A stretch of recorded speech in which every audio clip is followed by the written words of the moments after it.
Just want to welcome everyone here in the room as well as in the virtual universe out there. Appreciate you taking time. We know everybody's very busy and has a lot of things going on. My name is James Kemp. I'm the new Executive Director of Kinect Capital. It is our purpose in life to help founders find investment dollars and help make their businesses be successful. The slide that you see on the back of here, this is not my car, but it's the same version of my car. And the reason I have that up there is because I've been in this role for about 2 months, and that's kind of how it feels like right now, is things are coming at me very quickly. So I appreciate that. The other reason I have that is running a startup or being a part of the entrepreneurial ecosystem is a lot like this as well. It's a lot of just craziness and you know, fast, and always, you gotta be always a step ahead and that kind of a thing. My son and I went to Vegas a few years back, and we drove cars on the racetrack, not the NASCAR round track, but the Formula One track that has all the tight turns and then the long straightaway. And we were both either crazy or fortunate enough to be a part of the 200 mile per hour club. And it felt a lot like that in terms of the view, and you don't really have a lot of chance to enjoy it because it happens so quickly, and then you're just pounding on the brakes so you don't run through the wall and kill yourself. And but it's such a wonderful opportunity to be here. We've got a great event today, and we're grateful for these fine folks for coming and spending their time and talking about term sheets. Term sheets are really what set a business up for success, and it's such a critical part of kind of taking that next step beyond financing it yourself, friends and family, etc. And so we thought it would be really important for these folks to come and share with us the important things that make up a term sheet and what are the most critical pieces. So if we could, I'd like to introduce Michael Sears. He's here from Omni, and they are one of our amazing sponsors, and we're grateful for them and their willingness to come and help us make this event a possibility and a reality. And so I'll go ahead and turn some time over to Michael. Thank you very much, and we'll get started. Well, thank you so much, James. It's a real pleasure to have the opportunity to sponsor the event. I'm going to stand behind the desk rather than risk walking out there and falling in front of everybody. I would put in a good word for all sponsors. Kinect Capital plays an incredibly important role in our entrepreneurial ecosystem, and so we're delighted to sponsor. I'm particularly delighted as a long time, or at least in a past life, I volunteered for an earlier instance of Kinect Capital, so I know the type of positive work the group does and how much it's meant to our entrepreneurial community over the years. So I think, Amelia, I am going to walk through my slides. So Omni is a well, there I am, there's a headshot. They paid a lot of money for that. So next slide. So Omni is a software and analytics platform that supports venture capitalists in structuring their portfolio data, their venture capital portfolio data, limited partner data, and benchmark that data against the market data that Omni collects from all of its customers and then anonymizes and aggregates and helps the customer drive investment decisions, portfolio monitoring, and portfolio management within the venture capital firm. So anybody's welcome to scan the QR code. Because of Omni's customer base, which is, we just passed 400 customers. We've ingested over $1 trillion in venture capital transactions. It's not the term sheets, it's the definitive agreements, from the stock purchase agreement to the to the investor rights agreement, voting agreement, ROFR and co-sale. It's those details where we've structured the data. We have pretty unique insights, and we've partnered with the NVCA to help improve term sheets. That's been in effect for many years now. And we also put out some interesting content for venture capital participants, whether they be investors, limited partners, or operators at emerging companies. Like, I hope we have some founders in the audience here and online today, and I think you'll find some valuable information in the Venture Beacon. Feel free to follow that link and download the report.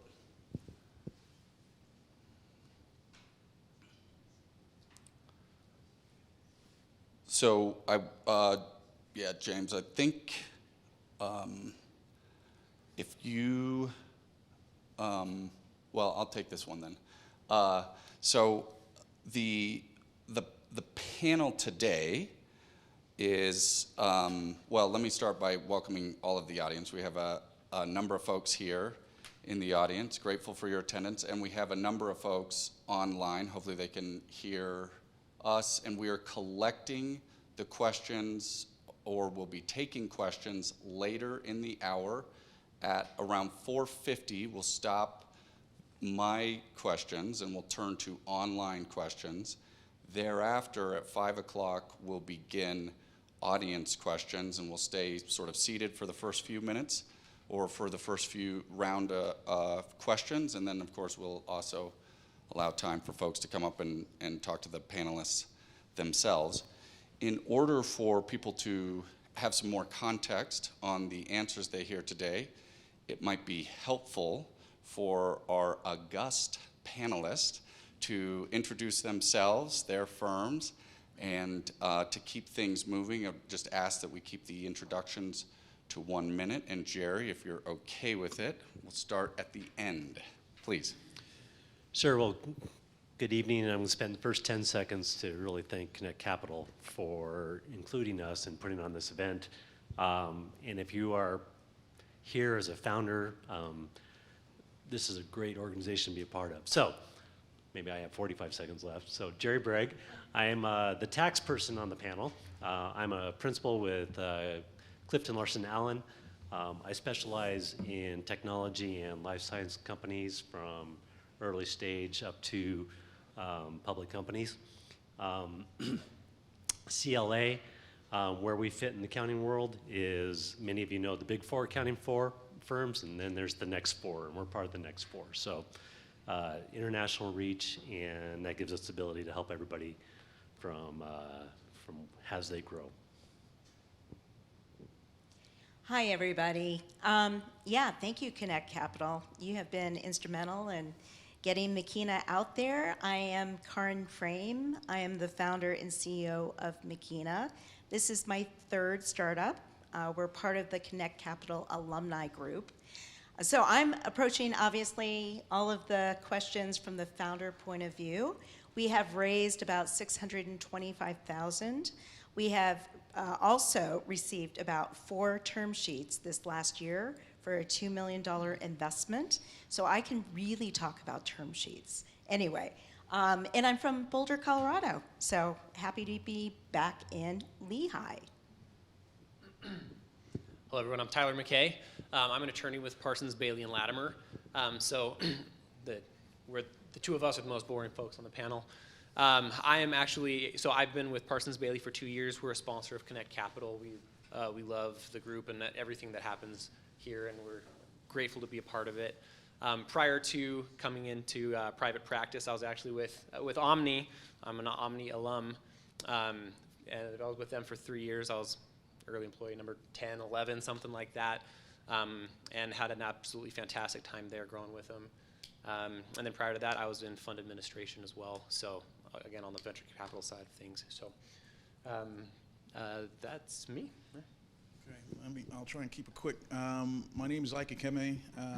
I'm the VP of Investments and Strategic Partnerships at RevRoad. RevRoad is Utah County, probably Utah's premier venture services firm. We have RevRoad and RevRoad Capital. One focused on, of course, capital, and the other focused on human capital and providing the necessary services that startups need to be successful. Our founders from Darren Hill throughout, the 6 founders are serial entrepreneurs. When I say serial, they've gone through several companies, several successful companies. Their ethos is simple: to help startups, to fight the mortality of startups. That's what we do every day, fight the mortality of startups. I appreciate the opportunity to be here. I'll say one thing, Michael. Omni, that's just brilliant. I've been thinking about that for years. I didn't even know that you had a company that took all the VCs and presented the market. That's how you negotiate with VCs, is to know what market is right there. I didn't even know. That's brilliant. Anyways. Thank you, Ike. We call that an MQL for those following along at home. Okay, we'll get that demo scheduled. Thank you, Ike. Okay, so with that introduction, let me warm up maybe on the bunny slopes here, starting at a high level. I'll start with VC. Let's start buy side and then go to sell side, Karin. And maybe we can afterwards get the attorney view and tax view, if any, about the basic terms and terminology. Or let me do it this way. The key components of a term sheet from the investor perspective and the founder perspective, most important components of the term sheet. Ike, do you want to lead us off? Sure, I'd be happy to. Of course, it always starts with basic information, who the parties are, what the company is. What the company is actually matters.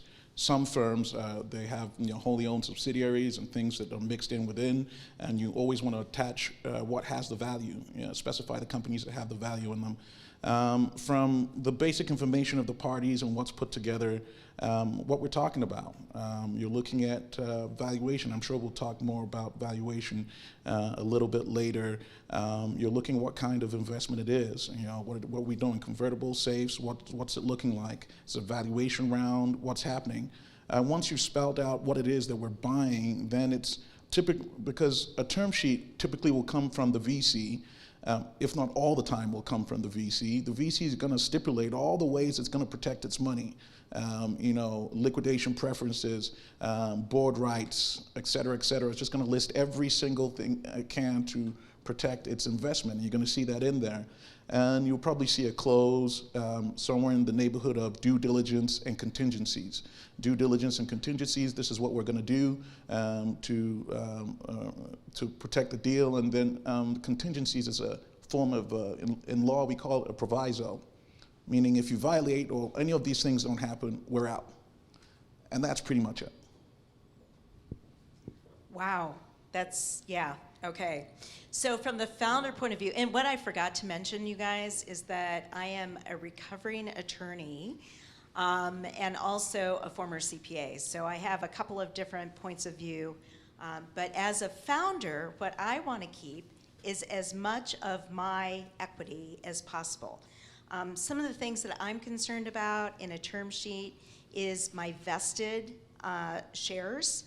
So what happens to those shares if the VC presents me with a term sheet and they want me to revest? Oh, that would suck. So vested shares. Another thing that I'm concerned about is dilution. So there's not just the pre-money valuation, there's like an effective valuation as well. And the issue with that is that, again, it dilutes the founder's shares. The other thing that I'm concerned about as a founder on the term sheet is who is on my board.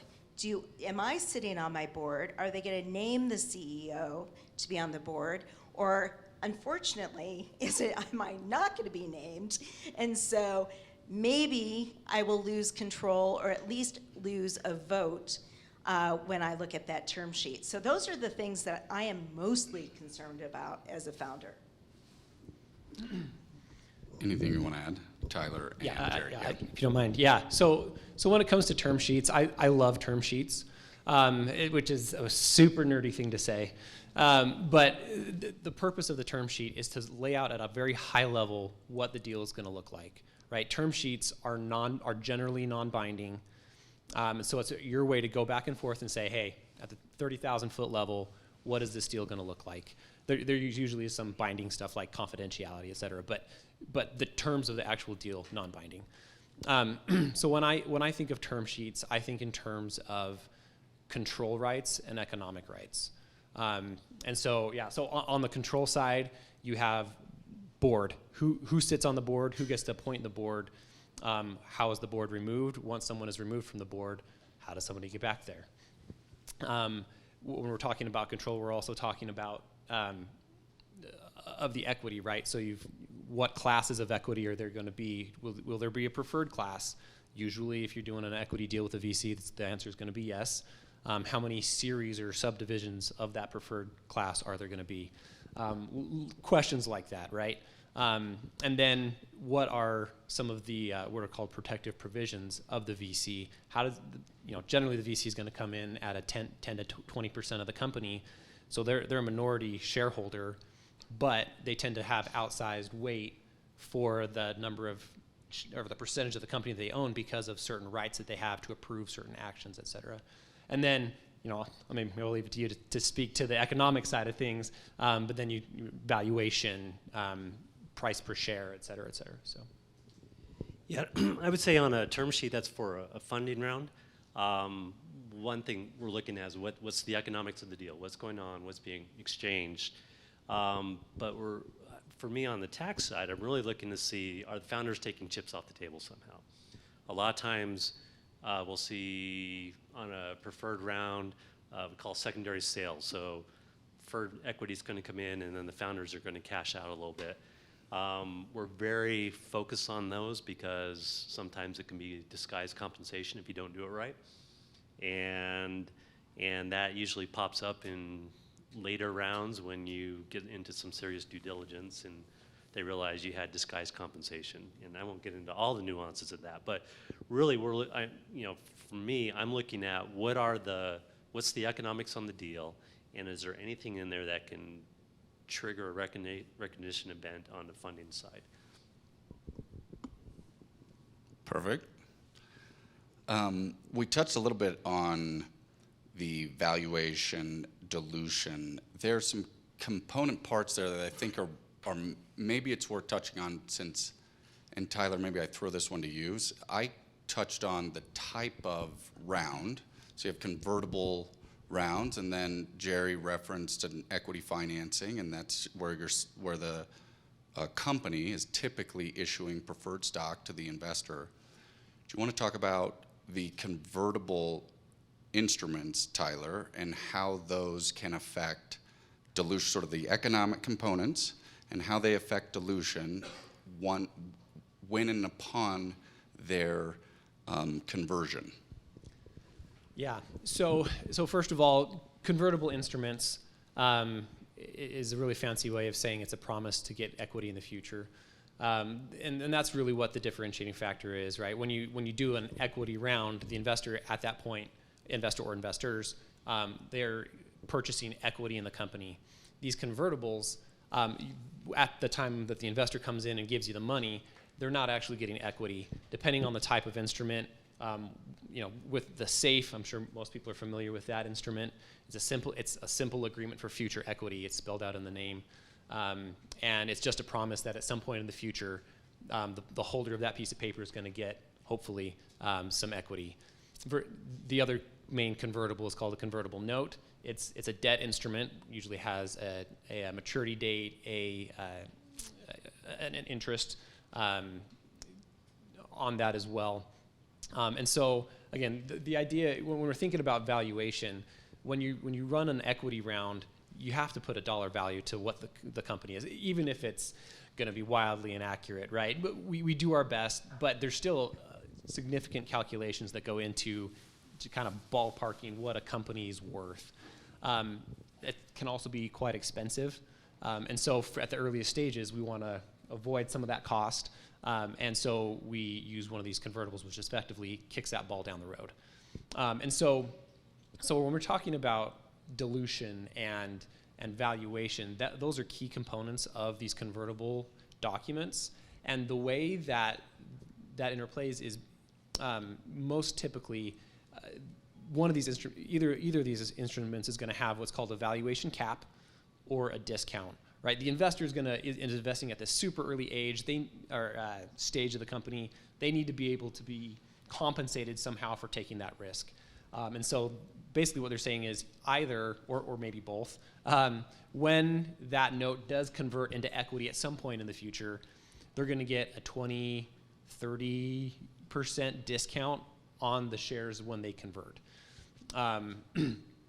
Similarly, with the valuation cap, we're explicitly stating in the document, no matter what, as long as the eventual valuation at that equity round is higher than X, say $5 million is your valuation cap, we're going to pretend that the company is valued at $5 million. You're going to get that much, the investor is going to get that much equity, and effectively giving them a discount as well. What becomes kind of crazy is what happens, the effect of those discounts on the number of shares that the investor gets. There's also an element of how is that calculated. Is that valuation cap calculated as of just prior to your full equity financing, or just after? You'll sometimes hear the term a pre-money safe or a post-money safe. One is, significantly more advantageous to founders just because it results in less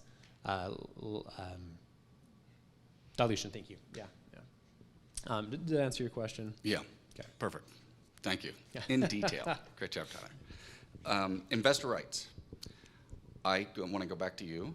And what are the typical investor rights? Maybe you could speak to Rev Road, or just generally, what are the typical investor rights that investors are looking for at a term sheet level?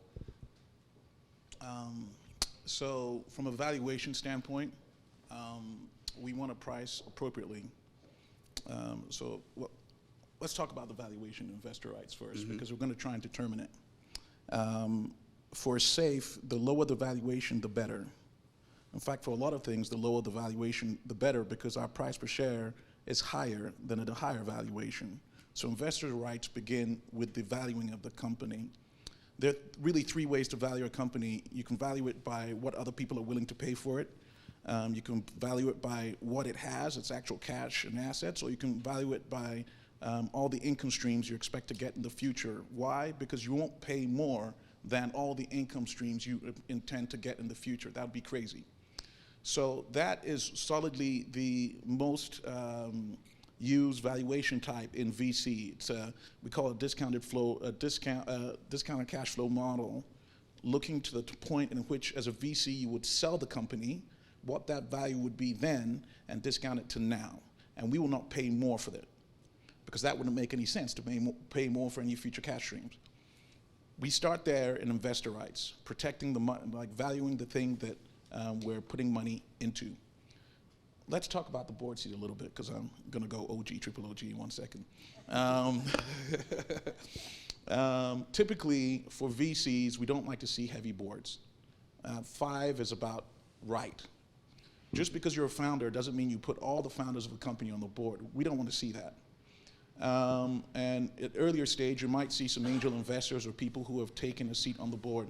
The purpose of taking a seat on the board is to be apprised of all the inner workings of the company, so you can protect your money. So if a VC gives you money, they want to protect your money. Most of them will say board seat. And really, if they say board seat, you don't get a choice. Board seat.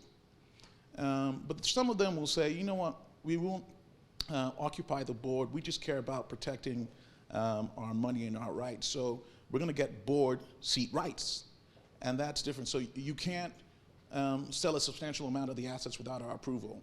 Or you can't do X, Y, and Z without our approval. Or you can't lay off any X amount of people without our approval. So they kind of take all the things that would be interested in. We take all the things that we'd be interested in, and we put it in the term sheet or the construction of the final agreement. That way, we don't really have to worry about the board seat. You can't do anything. It's a constricted or restricted board anyways. In case you care about the board seat, we'll still. In addition to that, we're talking about non-dilution. We don't want to be in there and shares are just issued the number of shares outstanding just issued because it dilutes us. We don't want other people to come in and invest because it dilutes us. So there are non-dilution rights that we'll care about, including, so one thing that people don't think about, and you should if you're a founder, plan to have employee options carved out, about 10 to 15% carved out, because when you start issuing employee incentive stock to people who are coming on board, because you don't, as a startup, don't have money to pay them, you start issuing that. Every time you do, it dilutes all those people that own a stake in your company. So a lot of venture firms will say, hey, right above, we're protecting the value of our equity that we've taken, we are going to make you reserve about 10, I think 15% is market right now, 15% of your company's equity for employee incentive pools, again, because we are trying to protect our money. Those are just some of the highlights. I mean, you go through a stock purchase agreement, some other things, it's really, really extensive. What will happen? Drag-along rights are huge. Tag-along rights are huge, and I'll just explain what a drag-along right is. When a VC comes in into a firm or acquires a stake into a firm, if you are the majority shareholder in a company, you can require the minority shareholders to do something called a drag-along, where you can drag them to any sale. Here's the problem when you do that. If you own 70% of the shares of a company, right? Someone wants to take control of the company. Your 70% of shares, let's just give an example, are worth $25 per share. The remaining 30%, they don't even care about. That's worth $5 a share. So if I have drag-along rights, what I can do is say, by the way, everybody who has lower shares gets pulled along, right? Tag-along rights are different. Tag-along rights say, and this is what someone with a minority interest will care about. Hey, by the way, if you were selling your sale, or you were selling 70% of the company for $25 a share, preemptively, we are going to require you, the person who's buying your 70% of the company, to buy our 30% at the same $25 per share. So you'll typically see VCs put that tag-along right saying, if you're going to do that, we're minority, but we play with the big boys, and you're going to have to pay the same price at your 70% as ours at 30%. I don't know if I'm missing anything. Is that too long? Is that too much? That was perfect, Ike. Okay, all right. Karen, what would you want to add to that from a founder's perspective, if anything? Well, I guess I would want to find out if what kind of investor is it? Observation rights, right? You may not be on the board, but I have to give you information on a regular basis. What kind of information do I need to give you? Some of the other things that I am concerned about is maybe I had an early investor on a safe, and now I'm getting investment in the company because now it's been priced. What is happening with my previous investor? What happens to them? Are they going to get pissed or not? Because maybe they didn't put into the safe the things that they should have put into the safe. Again, it's going to come back on me as the founder. Some of the other things that I'm concerned about still is my dilution, the dilution of my team, what kind of options I still have available for my employees. I'm a certified B Corporation, so Delaware C Corporation, but we're certified as a B Corp. And I really care about my employees, I care about my vendors, I care about my investors, I care about everybody on the team. And is there going to be something on that term sheet that's going to make me go, eh. Anyway, those are some of the things I'm concerned about as the founder. Perfect. Can I ask, and Jerry, I want to send this one to you if you're okay with it. This is going to be super high level and it's going to precede term sheets, but since entity type has come up in a couple different times, we happen to have a tax professional on the panel, I'd like just high level what sort of advice you wish you would give to first-time founders on entity type. So thank you. Yeah, there's a lot of, I get this question a lot. The earlier I get the question, the better. So You really have a couple of choices of entities. You've got a C corporation, or you've got some type of flow-through. And usually my question that I ask founders are, well, how long are you going to hold the company until you sell it? And if they tell me, oh, I'm probably about 5 to 7 years out, then we usually like to put them into a C corp. And you can ask why. There's a thing called qualified small business stock, which is, sometimes you hear it as Section 1202 stock. That's a great provision in the code that says that if you hold on to the stock, you have to have founder stock. It had to be originally issued. If you hold on to it for 5 years, then you can get the greater of 10 million or 5 times your investment excluded from gains. So it's really kind of a home run. And yeah, and so it's just not taxed. So if you think about the return on that investment to you, your after-tax dollars is the same as your pre-tax dollars because, but not everyone wants to really know if they're going to hold on to it for 5 years. Can I say something real quick? And investors qualify for that can qualify for that as well. So if you've got a VC coming in and you're at a stage where was it gross or net assets under 50 million is one of the qualifying factors. Your VC is going to want to know that you're a C corp. Delaware C corp. Probably Delaware C baby. corp. Yeah. But they're going to be able to benefit from that as well. So sorry. Yeah, and that's great. And then one thing to remember, there's some compliance that you have to do every year. At least you have to do it regularly enough that you meet the qualifications. But maybe the last point I'm going to say on flow-throughs, a lot of times people don't know if they're going to hold on for that long. A lot of times they want to get the losses coming out. And in that case, it would be a flow-through. But really, C Corp, as you can see from some of the reactions, is where people really like to go because of that gain exclusion. And I'll just say one more thing about, some people are worried, well, should it be Utah, should it be Delaware? Does it preclude me from grants and opportunities and other things if it's out of state? It doesn't. A corporation is a residence of its principal place of business or the state of incorporation. So state of incorporation, if it's Delaware, that's one thing. If it's a principal place of business is where its board, a majority of its board or live and conduct business, or where a substantial amount of its businesses occur, or its business operations occur. So you can still be Delaware C Corp and get all the Utah state grants and opportunities, but make sure you're Delaware C Corp. I do want to let you know that this is something that I came up against just recently.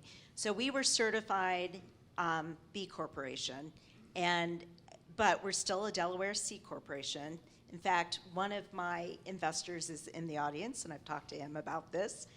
But the B Lab folks, which again, it's not that we are B Corp, are now requiring all certified B corporations to become a B corporation. If in the state in which you're incorporated, there is a B corporation status. So just so you know about that.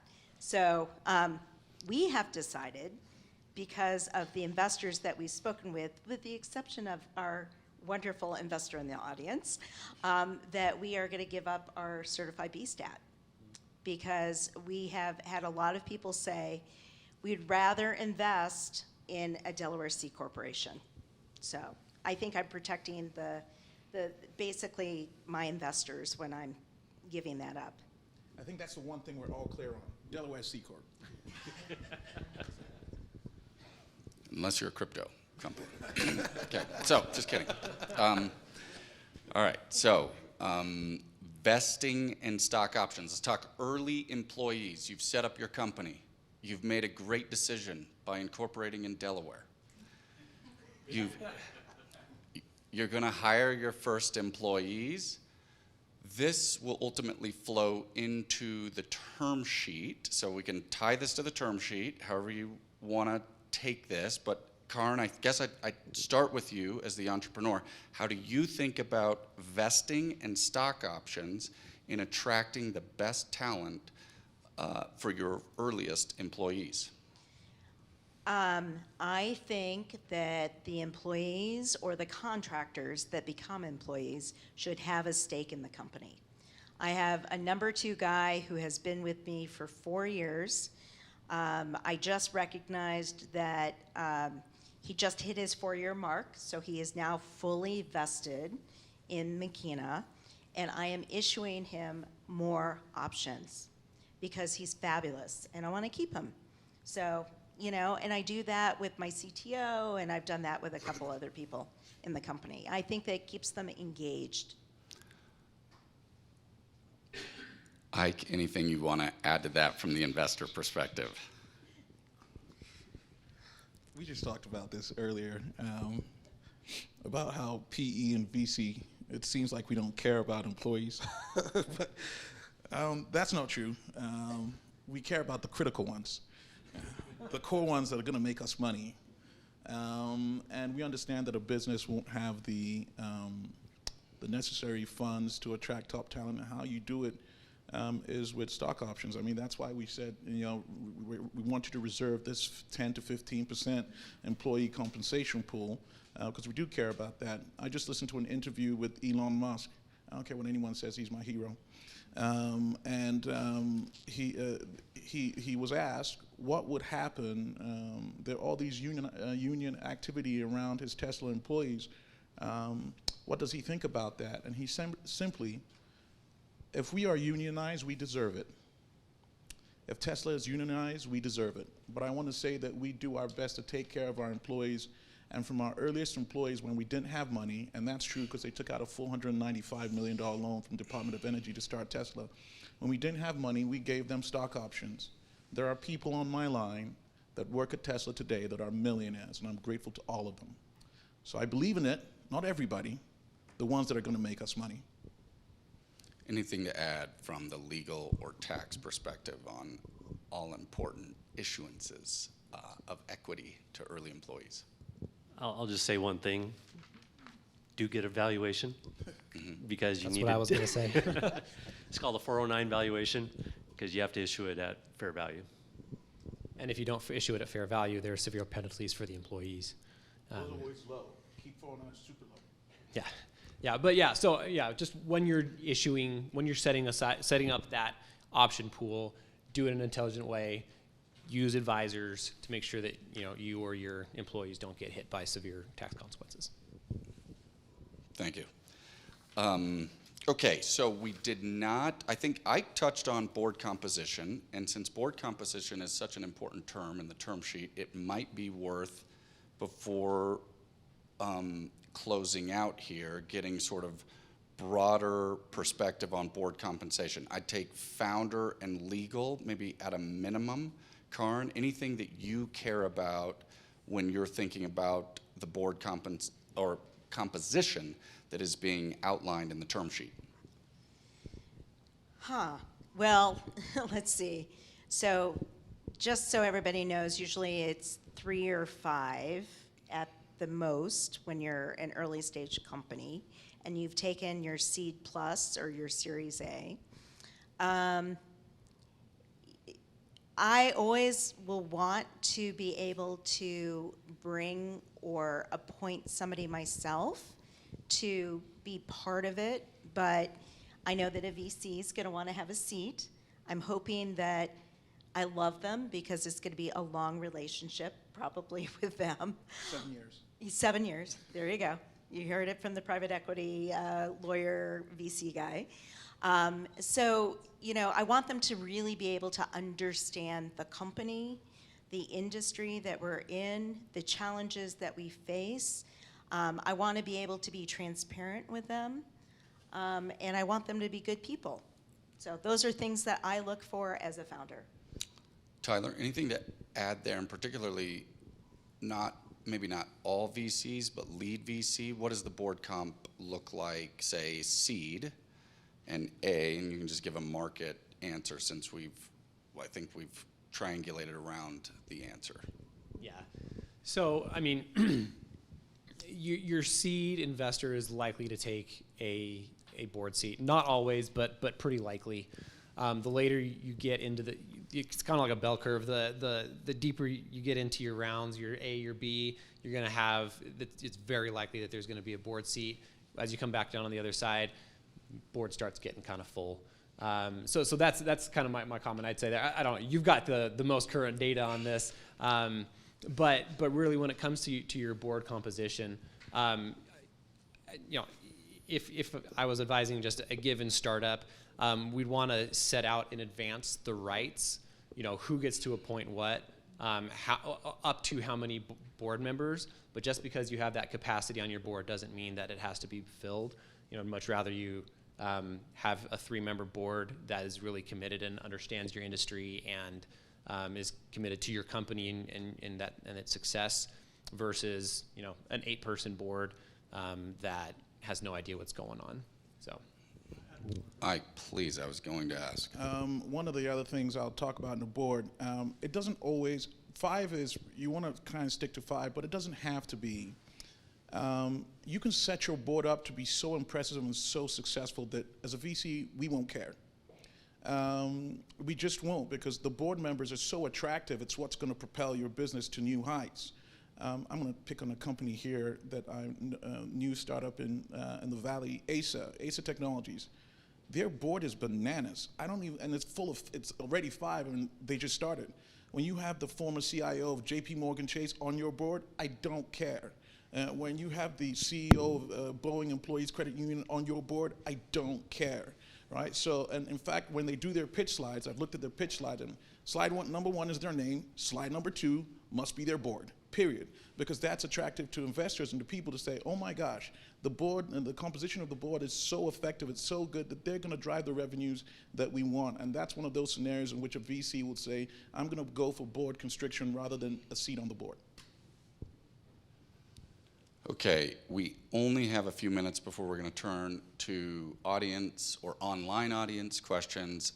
I would like, if you have anything, number 1 rule or guidance, number 1 point you'd try to provide or try to coach a founder, want a founder to know when negotiating the term sheet. Are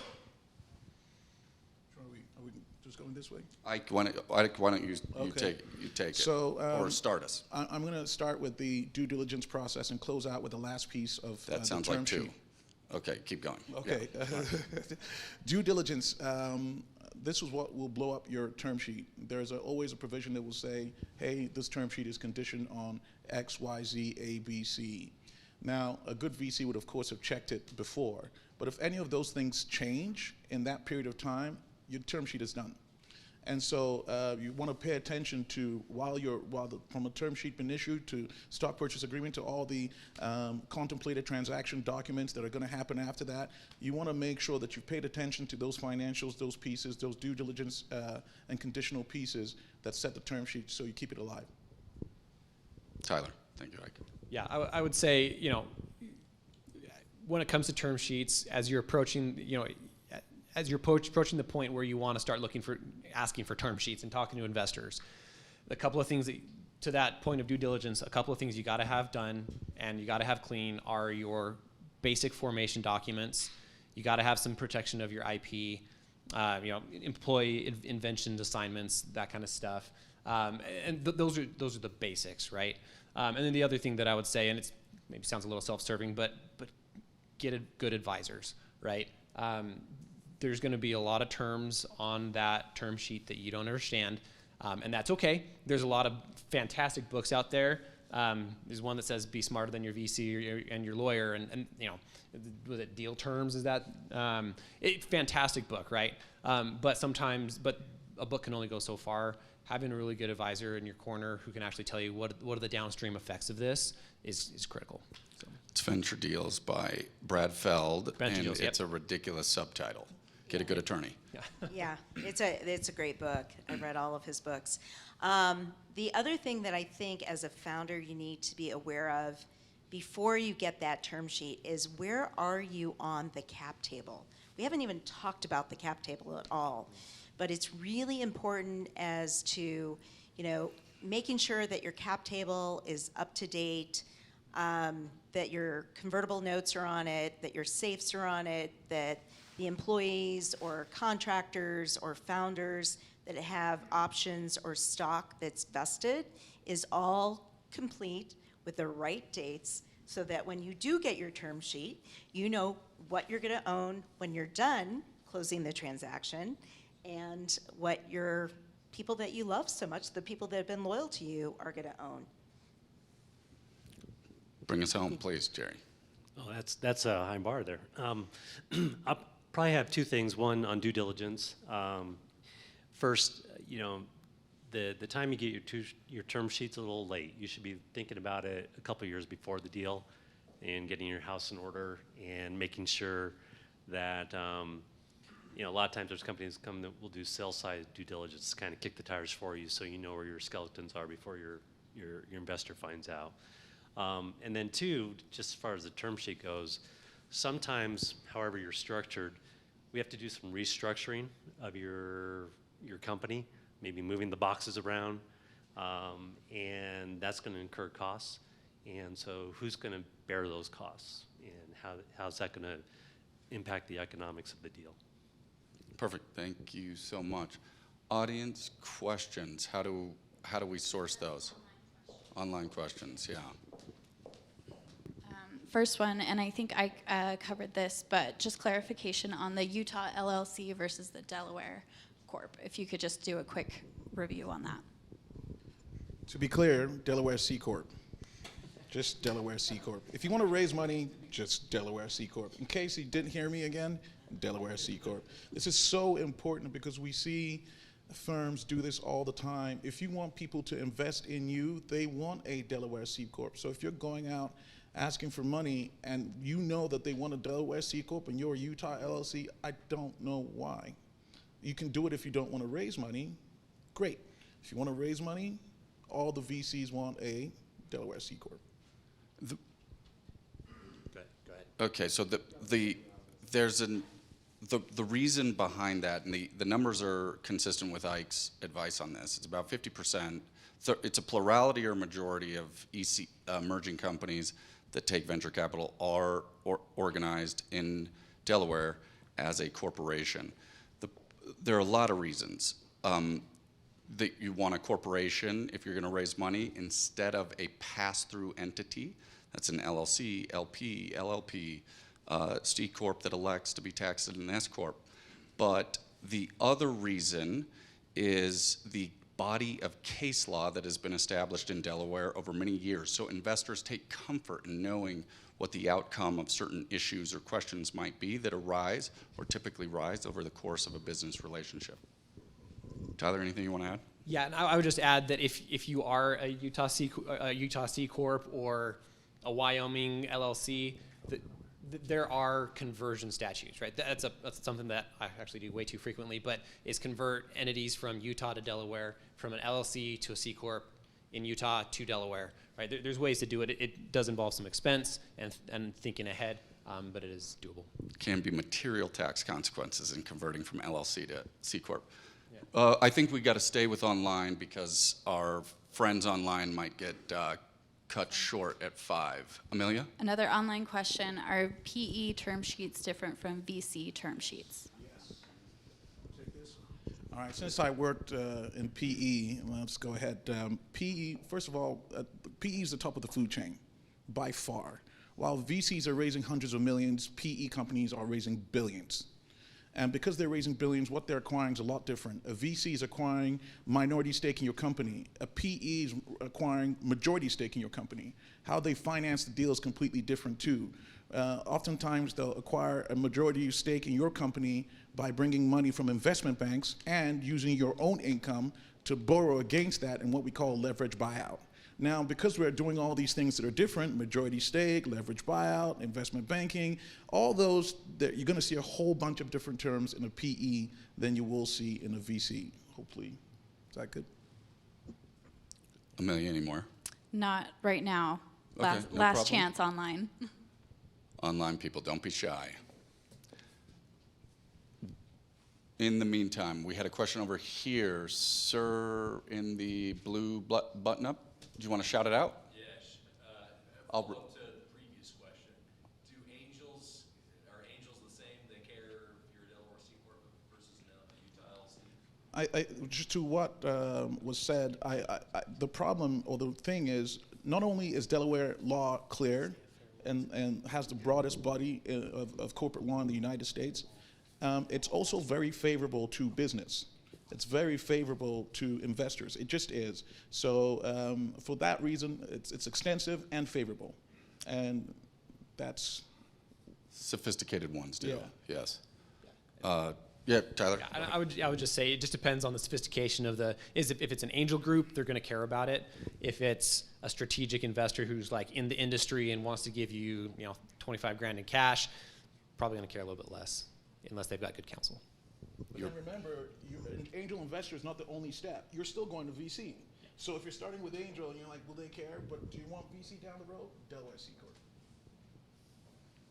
Okay, we're going. Thank you. Yeah, James. Yeah, thank you very much. Just so you guys know, Ike is the artist formerly known as Delaware C Corp. and he has T-shirts for sale in the back that say that. Yeah, so we're going to go ahead and say goodbye to our online attendees. We appreciate it so much, your willingness to join us. And then for those folks in the room, we're going to go ahead and continue with the Q&A, and then we'll do some networking at the end. For those in the room also, we have some sugary treats and some soda over there, as well as water, etc. And then also be sure to take, for those in the room, be sure to take those cool Omni fanny packs with you. They're Cotopaxi bags, so they're going to be really high quality in that. So anyway, thank you. So let's go ahead and open up to questions here in the room, and we'll go from there. Thanks. So if it's okay, I'd like to ask two questions. One's, You hold that a little closer. I'd like to ask two questions real quick. One's for you, Tyler, right? Michael.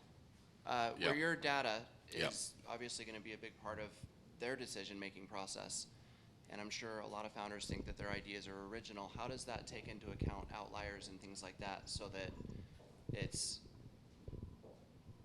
I totally support data-driven decisions, but some of the cases, they're outside of data maybe slightly, and so I'm just curious how that takes it into account.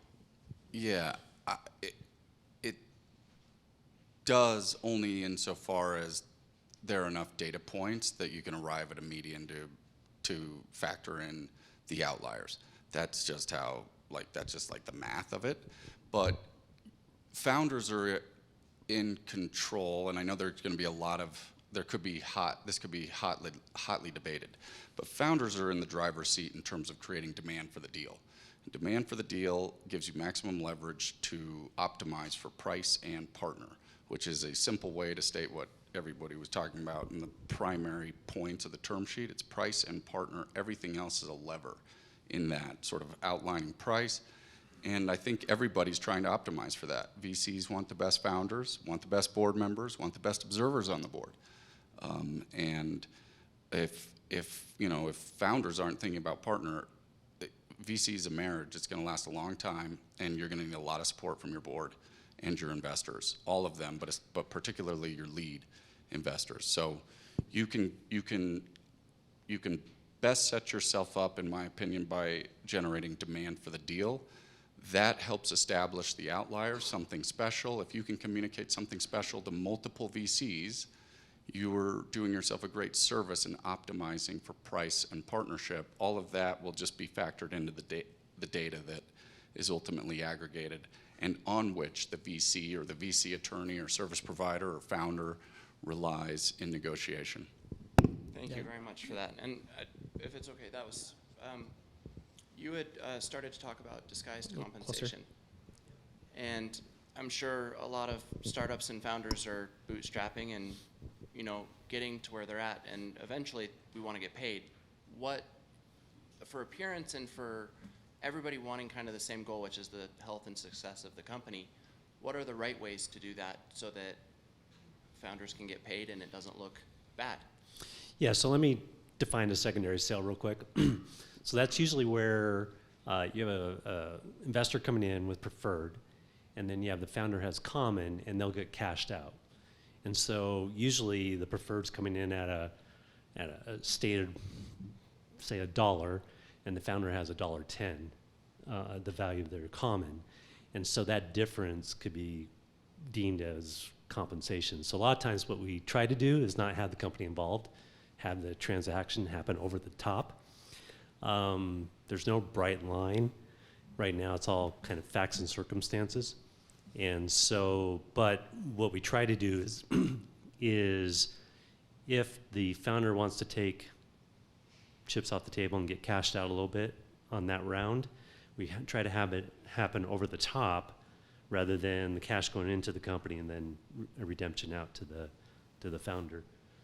Tyler, I don't know if you have any further thoughts on that, but and I know that there's some firms when they come in and do a financial statement audit, if you had the money come through the company, they're going to book a liability because what's it to the company? Well, there's two downfalls for this. Well, maybe I can just add to that. One is there was payroll taxes due by the company, so that's a liability to the company level. For the founder, what happens is instead of getting capital gains treatment, you got ordinary income. And so you're paying a higher rate on of tax on that. So that's why we want to keep it at don't have the company involved, just have it across the top. Answer your question.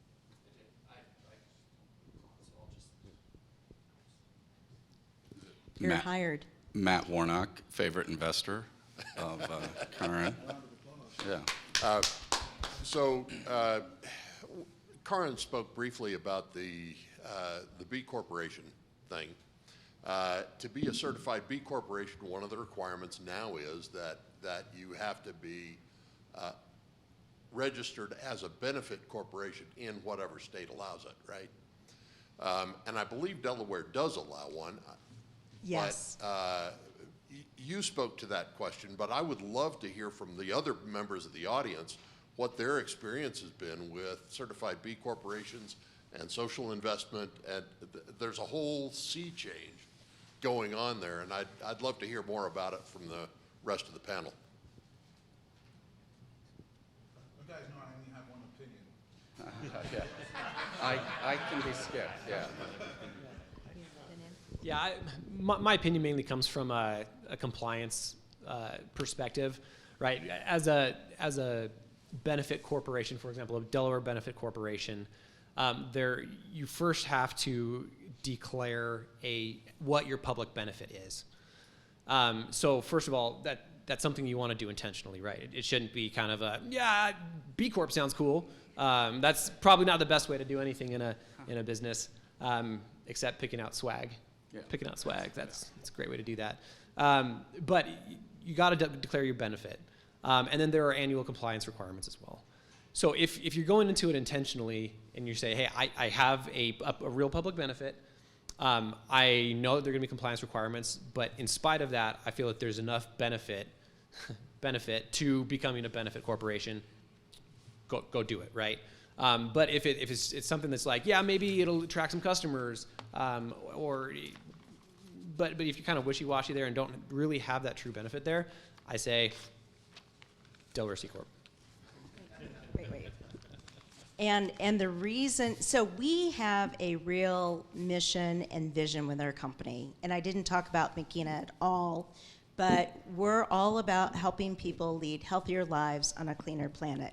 That is why the company was formed.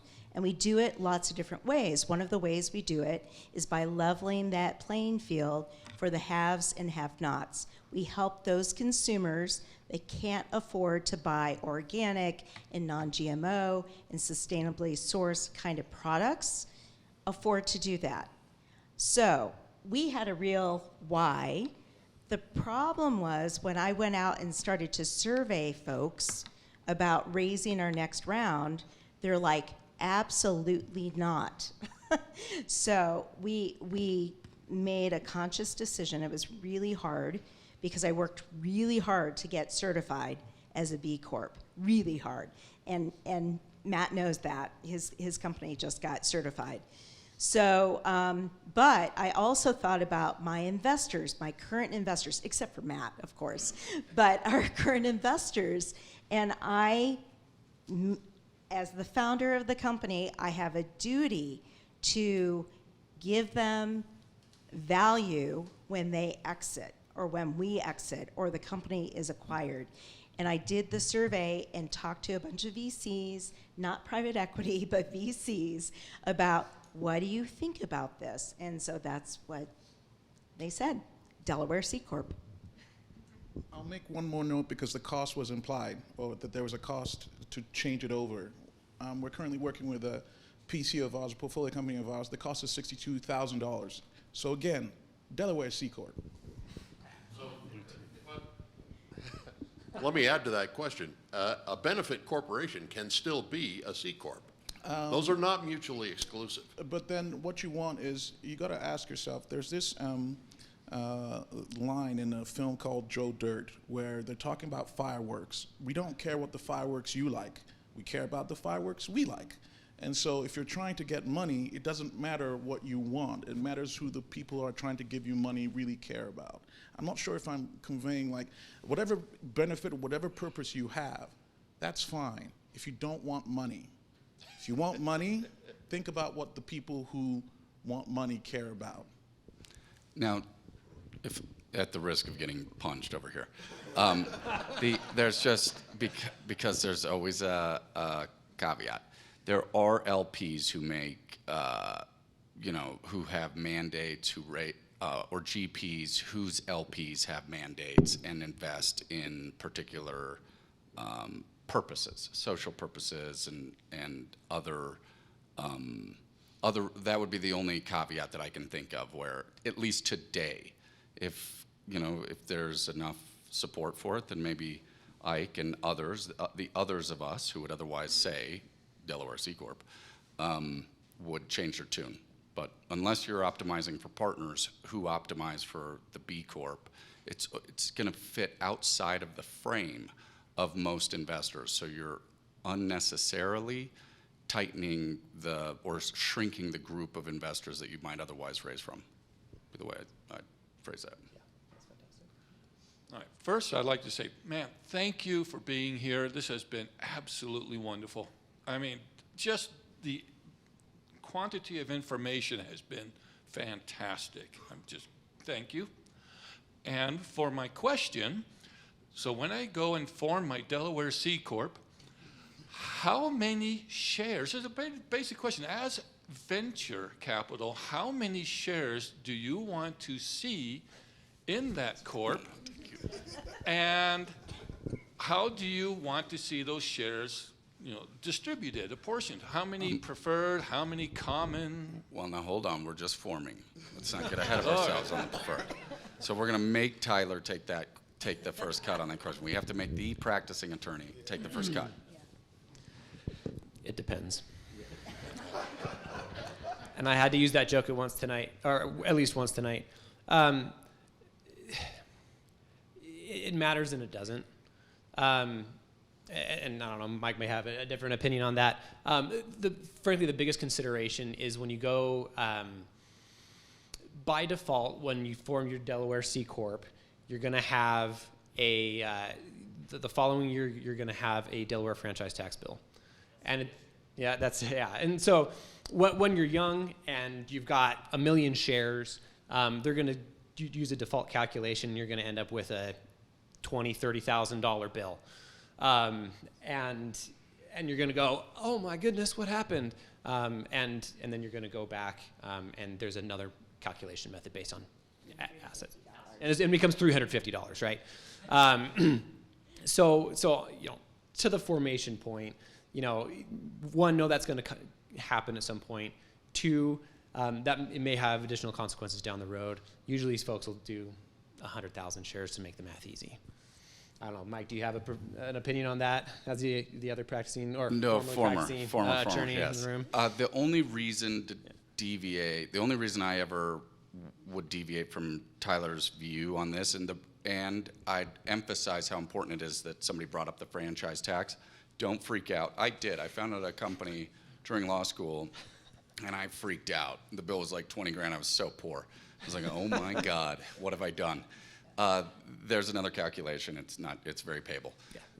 To fit the frame, so some of Ike's perspectives, if I were trying to reduce it to like a first-time founder view, is much like your customer base. Your investors or prospective investors are your customers, and you are selling milestones. You are selling a story. You're doing something with their capital, and you want to expand TAM.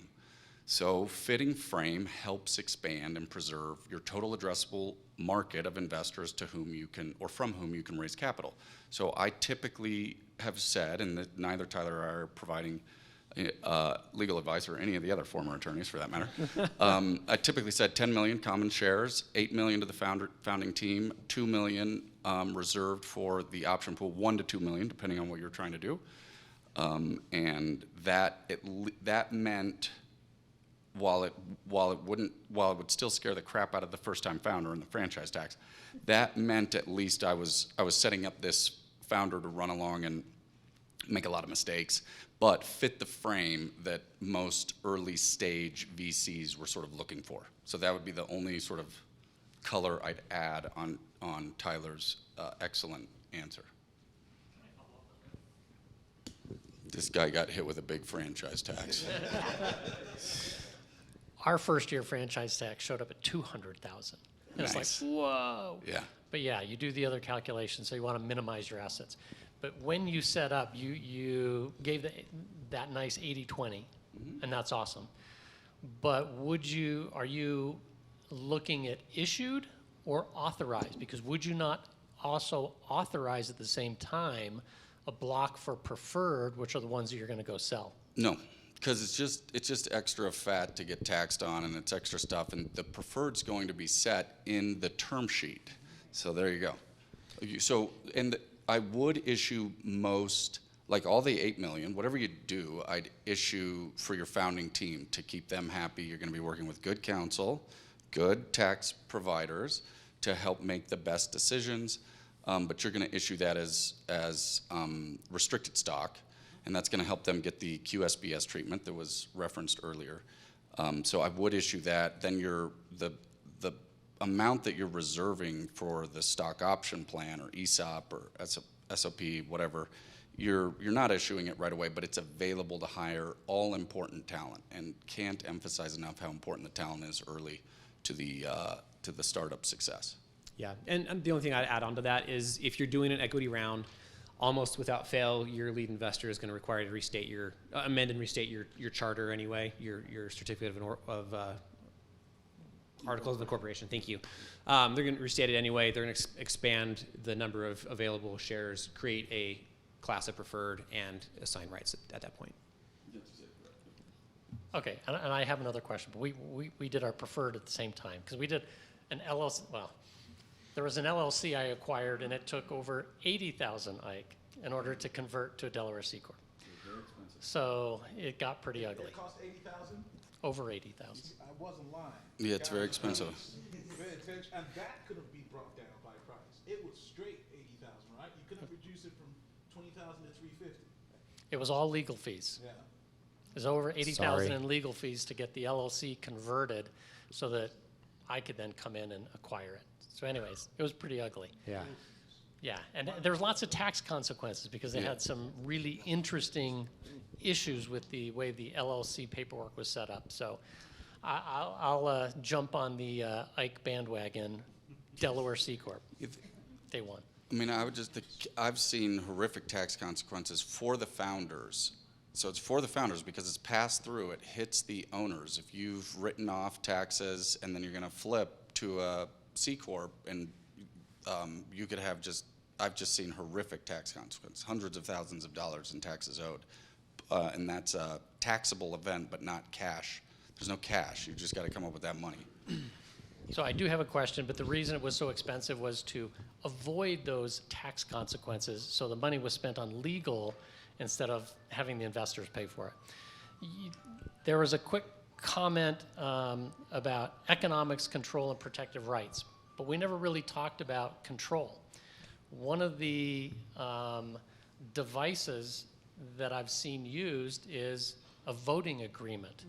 Rather than rely on ownership of shares as a way to maintain control, voting agreements are used. How common is that as you move into the ongoing rounds, through multiple rounds, as opposed to early rounds where you already have the control through the ownership?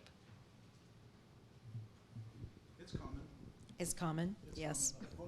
It's one of the 5 NVCA docs. That houses, at a minimum, the form agreement houses your board provisions and your drag. So what the comment that Ike mentioned about the drag along, you're basically saying everybody who's subject to this agreement agrees to vote if these following things are met. So at a minimum, it sets forth how the stockholders will vote and will vote their shares for the investor's designee, board designee. So that's where that is papered. The board composition gets papered in the voting agreement. And as soon as you're at Series A, or as soon as you're effectively using the NVCA forms, your Delaware C Corp will have a voting agreement. And so keep in mind that you can,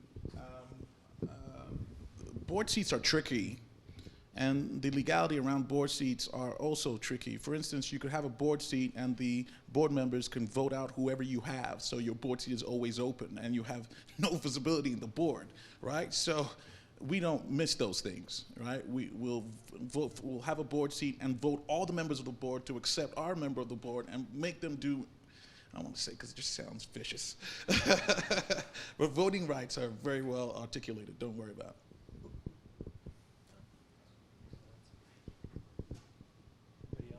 Anybody else have a question? Okay. So we're talking term sheets, and everybody's really optimistic, right? You're putting new money into a company, and it's all rah rah and hooray and unicorns and rainbows.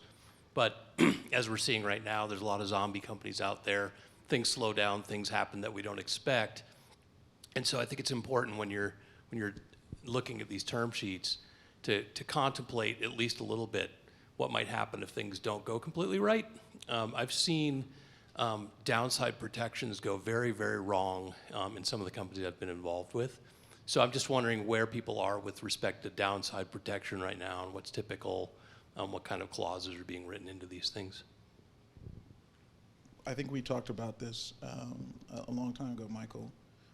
It's the kind of VC environment where you have no power. If you're asking what the current market state is, that's what the current market state is. One of the things I love about Omni that I always thought in my mind, I wish there was this firm that existed, and here they are, and I didn't even know that. The best way to negotiate in any term sheet, in any deal, in any VC, any PE situation, is when you're given a number or proposal, you ask for what is market. Market is the most important word you can ever say. What's market? They know what market is. So, as far as your negotiating and your ability to negotiate and achieve some kind of upper hand, it's what's market. Once you're downside, you really don't, because the way stock purchase agreements, the way all these agreements are written is that if there is a downside, you can be ousted from the CEO, taken from the board. Like, it's not going to be, it'll be a bloodbath, and that's what market is. Yeah, I would just say, having been on, I was on hundreds of calls with Omni's CEO, Tony, during my time there, and trying to find that market is really critical, and tools like Omni, like the Venture Beacon's got a lot of really important information in it, and if you go to the National Venture Capital Association website, they have a model term sheet with Omni's data baked in. You're welcome. You can give me my sales commission later. But tools like that are really, really helpful, right? But I would just lean on what Mike said very early on. You create leverage by creating demand for the deal. And at the early stages, that's what you got, So go drive that demand. And then if there is, if you do need to negotiate some kind of an exclusion or a carve out or something that's maybe not market right now, get a really good reason to do it. It's a negotiation. You have less power unless you have some good deal leverage, but that's what I'd say to that. Any other-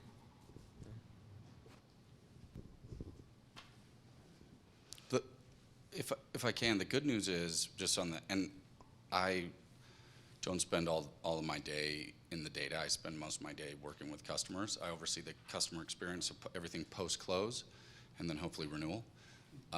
So I'm close to the data, very close to the data, but I just working so closely with customers and other problems that startups have. But I know from our data that seed and Series A, like the earlier stages, are recovering faster. I also know that there's more structure. So it's not all broad-based anti-dilution protection. There is some more structure in the anti-dilution protection that investors are expecting because there is relatively less demand for any given deal. And I think that's Ike's point. It's like it's a really tough market right now. It's good that it looks like seed and A have bottomed out a couple quarters ago, but but there is still some more structure in deals, still some more protective provisions for investors. Hi, my name's Jamaica, and my question is, not a lot of businesses are actually backed by VCs if we look at percentages, and yet the conversation tends to be dominated by that here in Utah in my experience. But, and term sheets, you know, come from a number of different sources, whether it's a cohort experience, an incubator, a family fund. I don't want a totally different panel, but if you had advice for brick and mortars that decide that they're gonna go big, or, you know, like what does that bridge into investment look like in terms of when do they incorporate in Delaware and when do they start looking at term sheets, and are they different? I mean, maybe that's too big of a question, but. So are you looking at establishing like a retail chain? And if so, is it going to be franchised? Is it a real estate deal? I mean, there's lots of questions based on your question, right? And you may get like term sheets from real estate developers or real estate investors. And right, it's not going to look like a VC-based term sheet, but there are going to be other rights there. What kind of business? Let's answer it right now. What kind of business? Well, I have a small business myself, but I'm a small business counselor, mostly refugee clients. And so I just work with small businesses. Sometimes those are big ideas. I mean, mine's a grocery refill store. My company is called Hello Bulk Markets. We are one of the only grocery refill stores in the U.S. I feel like I was on a panel with you from Makina, is it? Yes, at some point. In any case, yeah, and I was really active in just sort of these environments in the early days of my startups. It's now been almost 6 years, and found that, you know what, chasing this VC thing wasn't my thing. I'm not going to be on that VC path, and that doesn't mean that there isn't, you know, there aren't many other options to fundraise and options for term sheets to look different. And so, you know, coming back to the plate again after years of just deciding maybe it wasn't for me, I wonder, and I look at my clients and I look at these growing businesses, and I want to see options for them. Okay. I'll take a couple seconds to address that. Less than 1% of firms that apply to VCs get funding. Of that less than 1%, less than 3% of those are female founders receive funding. That will jump to 16.75% if they have a male founder with them. So female founders are really disadvantaged. On pre-seed, you're looking at funding size of about 100K. Yeah. I know, and those numbers got worse the past 3 years, according to that new CARTA. It's not your field or opportunity or time or moment. Angels are probably your best. And I've got to point out that there's been a real push within major banks for small business investment banking. from JPM to Central Bank here, local in Utah, there's been a big push. So it's companies with zero revenue, that sort of thing. Also, you can't forget, if you're just looking for money, you can't forget SBA and grants and opportunities. The federal government deployed $762 billion in grants last year. I did not stutter, $762 billion. They pushed it majority through the states. The states now have the resources and opportunity and the financing from the federal government to do economic assistance and opportunity grants as well. In the state of Utah, what's over that is called GOEO, Governor's Office of Economic Opportunity. Here's the thing about grants, they have to give the money away. Your options are much better that way. And grants have the opposite results, where they favor women-owned business, minority-owned business, and impact businesses more than VCs and anyone else would look at. And that's free money. People don't think about it that way, but if you imagine, a lot of founders that I know are always running after VC, all their time is VC money. Sometimes I'm like, you can sell product and make revenue too, right? But they're always running after VC money. If you spent 10 hours a week on grants, that's 522 hours in a year. If you got $200,000 in grants, that's $384 an hour. Doctors make $200 an hour. Surgeons make $300 an hour. That's more than surgeon prices. So if you're in that kind of situation and VCs is not for you, I would run after grants. And also there are NGOs and companies and firms, nonprofits that are committed to giving away. They have endowments worth billions, and they take the interest off the billions, and they force themselves to give it all away. All away. And these NGOs and nonprofits exist. Run after them too, because you know what? You'd be more likely to get those grants, those NGOs, those opportunities, those with the local investment banks, those debt instruments that you will VCs. I don't know if that answers your question. I work in this industry and have for a long time. And I mean, I'm a part of nonprofits that teach classes on all this, and grants are chasing your tail in a lot of respects. Everybody wants grants. Every refugee I deal with wants grants. It's not very easy, and I am the poster child of the hustle. I have applied for every grant in this state, I swear to you. Every micro lender knows my freaking name. But it's not as simple as it looks, especially if you're disadvantaged in a number of ways. And we can talk about those stumbling blocks, but that takes a lot of time. And I only have some of them, and there are people that have many more than I do. But either way, if I apply for a cohort or if I speak to an impact investor tomorrow, what should I look for with term sheets? When should I pursue a Delaware C corporation? You should just pursue a Delaware C corp, period, because you never know where you're going to be. It's like saying, should I not go through K through 12 education? You should just do it anyways, because you never know where you're going to be. Yeah, kindergarten through 12th grade. That's mandatory. We need to stop asking the question. Because I'm pretty sure that you will, at some point, the odds of you being so disadvantaged of spending tens of thousands of dollars is so high. So there's not like a mile marker or anything like just that do it from as the a start. startup?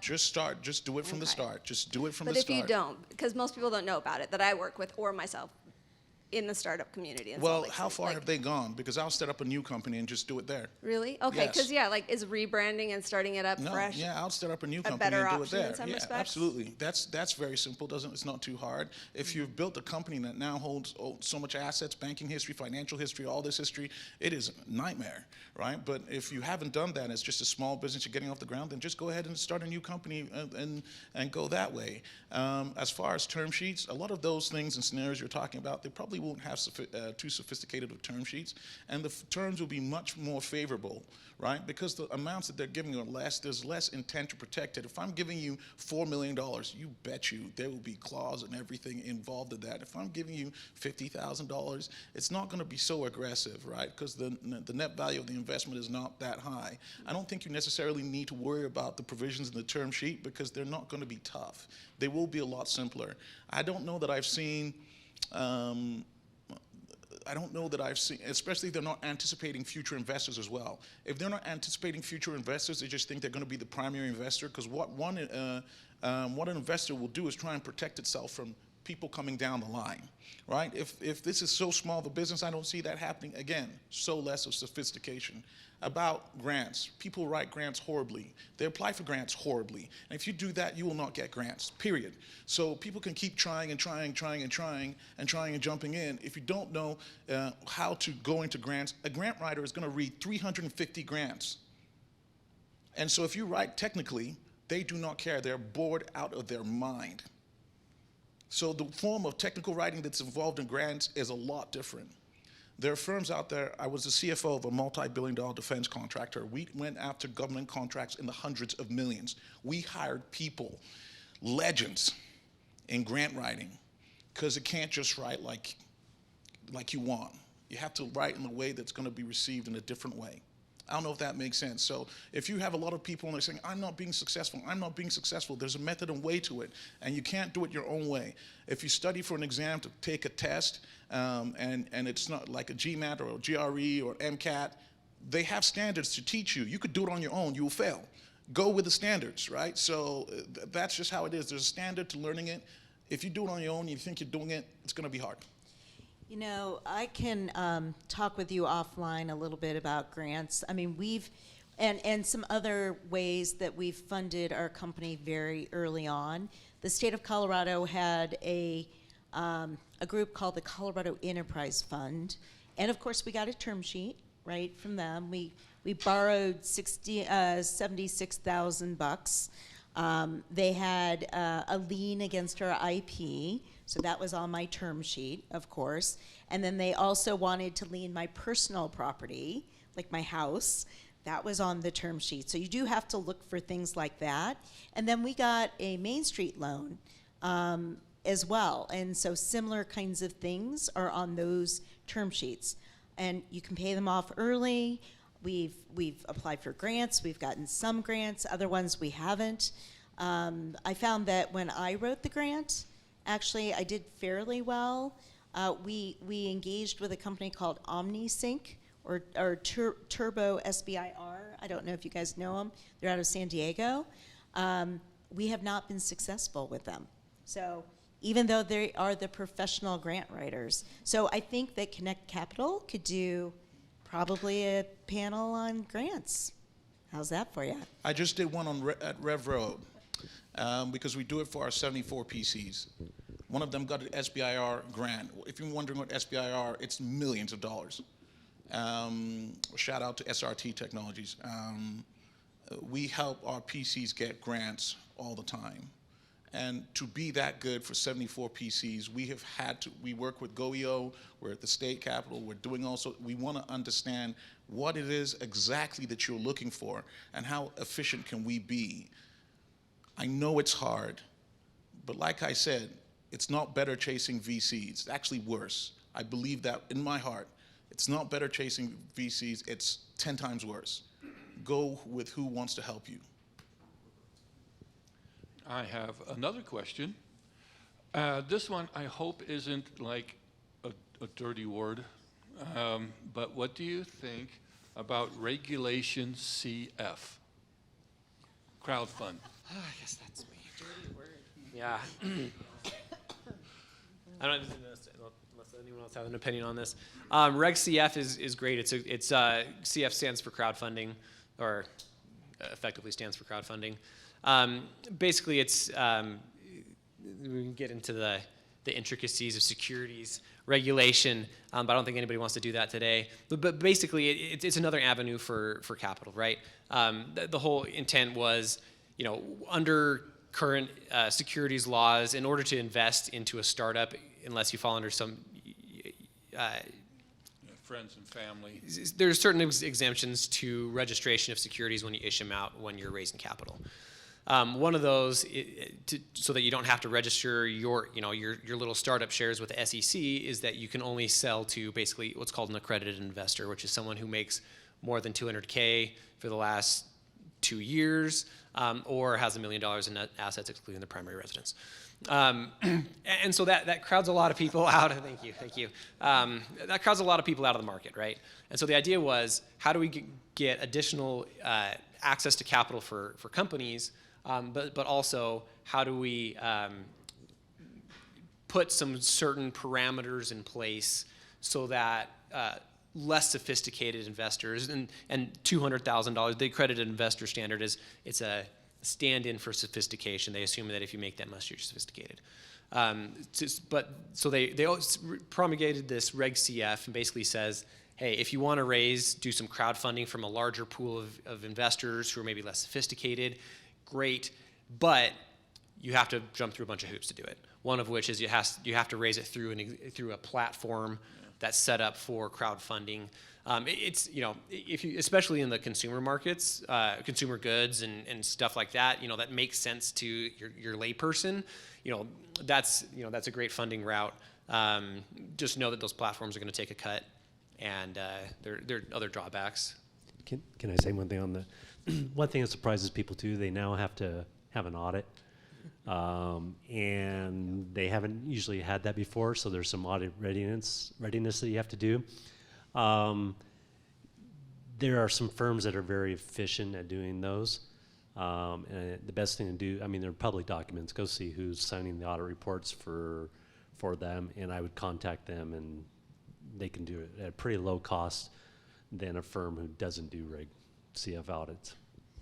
Yeah, we did 2 very early perk-based crowdfunding raises. We did Kickstarter, and so we hit our mark. And there was a very early company called Crowdfunders, so that's how we got our domain name. But, we've been asked to do Republic, to do WeFunder, Seed Invest before they were acquired by Start Engine, and we decided not to do it because it would basically unbox our box of what we have built for our competition. So you really have to think about that. Does it make sense for your company and who else is in your sphere? How would it unbox? Well, you have to kind of disclose pretty much everything. What kind of revenues you have, lots of different things that you wouldn't think that you would need to disclose, but a lot of these sites require you to do that. And just, you also have to have your financial statements audited. We didn't have a problem with any of that. We just didn't want to, open up our covers. I always get my cliches mixed up, but you know what I'm saying. Yeah, there's an element to protection when you're an early company. If you don't have some really cool deep tech that can patent or something like that, right? Your protection is your anonymity, not getting on somebody else's radar. And so by getting on one of these platforms, you're opening the door and saying, hey, look what I'm doing. So, in my experience, now I've got patents. I've got 10, so that's okay. But my experience has been that when people try to, it's hard, you should get on the top of the roof and on the rooftop and scream, here's what I got. Because if you don't, no one's going to know. But you're saying be really careful because your competitors can still come in. Well, certain things, not everything. Makina's out there in the marketplace. So, we have a live platform, we have customers, we have consumers that are users, retailers know about us, brands know about us. So it's not that, it's just that how we put it all together is essentially sort of like a trade secret, if that makes sense. Yeah, I'd say once people see your financials, they can kind of reverse engineer what you're going on, what your cost structure is, and can kind of. So, how much do you ask for? I'm just stepping into this arena of VC funding, and I've had a number of people ask me, no, they don't want to talk to you. Don't ask for 3, don't ask for 4 or 5 million, because they don't want to talk to you unless if they're gonna write a check and make the effort to sign their name someplace, they're going to want 10 million. So I can write a pro forma that justifies 2 million, 5 million, 10 million, $15 million. Tell me, what's the strategy there? A couple things. I'll make a couple more points, quick points, and I'll answer your question. VCs don't necessarily want to deploy capital. SBA and some other, they want to. So want and desire is huge, right? They don't want to because they have to call the capital from LPs, right? It's not just money. Hey, it's capital call. Let's do that. The LPs, that relationship is going to decide, okay, what are the sectors we're going to look at? They're going to declare that to the LPs. What are the sectors that we're going to look at, and what kind of capital deployments are we going to make per firm? That's like a predetermined, if I'm speaking to this correctly. So that comes from the raising capital part, right? Now, for you, how that will impact you doesn't really, it's just based off the valuation of your company and then what that will do to the price per share, right? So if they're saying if the LPs and decision there is we're going to be in biotech and SaaS and this, you fall within that, and each capital deployment is going to be between $4 to $6 million, that's why it doesn't really matter what you are. If you're wanting 3 or 10, really, that decision was made long before you came along, if that makes sense. Well, the thing, the way that I would answer your question is you need to do your research with the individual VCs that you're talking with. You need to look at Crunchbase, CB Insights. I mean, there's just a lot of resources. I don't know if you guys have that information as well. Yeah, he's smiling. He's smiling. But you know, what I was told because we have a deck now, you know, raising $3 million, but not to put a valuation on it, not necessarily even to put how much money we're raising either, because there may be some VCs that want to write or need to deploy $5 million, and that's what they have to do before the LPs are requiring it or whatever before the end of the year or in Q1 or whatever. So it's an art, it's not a science.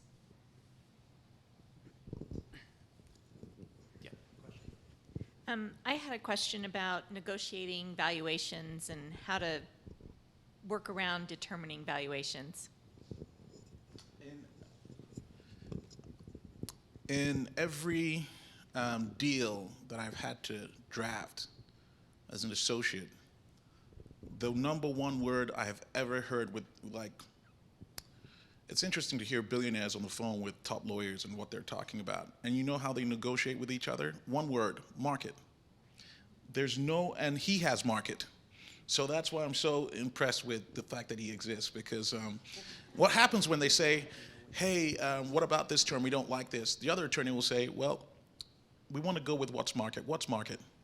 And that's where the conversation always starts. Well, we don't like this term. Well, is this really market in this market condition? Well, in this market condition, is it market in this market condition? I know it sounds crazy, but that's where the negotiation starts. So your strongest negotiating point is what's happening around you. It's not what you want, it's what's happening around you, what other deals look like. Just remember that word, market.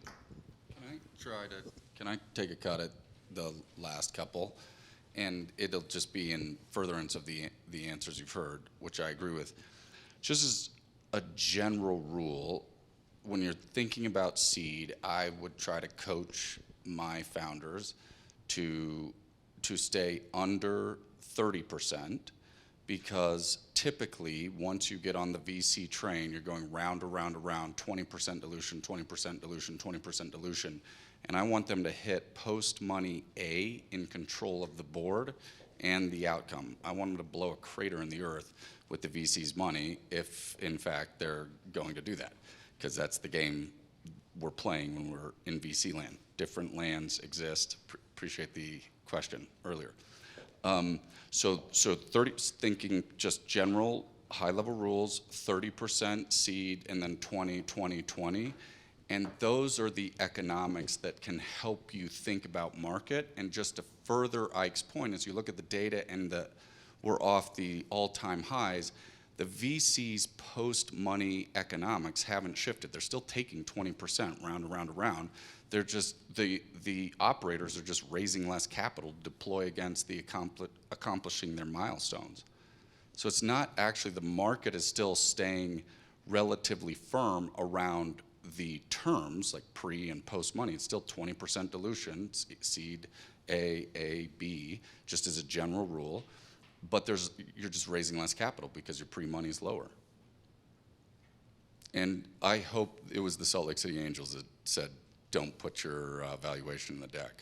I spent a lot of time trying to coach that point. All right, guys, we got to kind of wrap up. First of all, this has been amazing. I hope that everybody feels like that.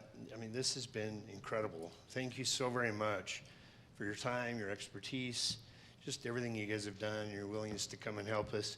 As a nonprofit, we depend a great deal on grants and donors like Omni. We appreciate you very much.